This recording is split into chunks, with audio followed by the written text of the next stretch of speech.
I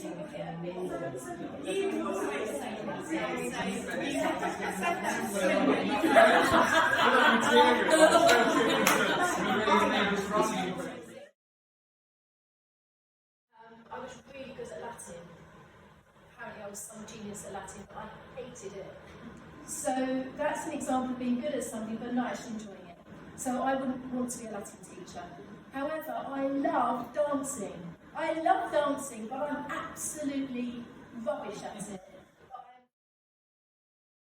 There was a thing called Spare Chair Sunday. It was by Bista. It was all about how to be neighbourly and to reach out to your neighbours.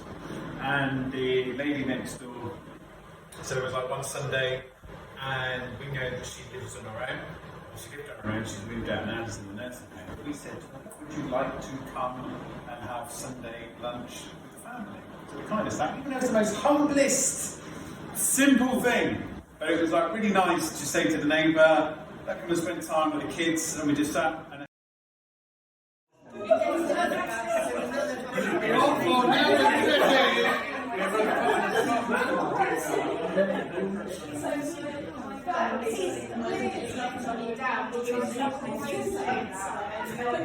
Sorry.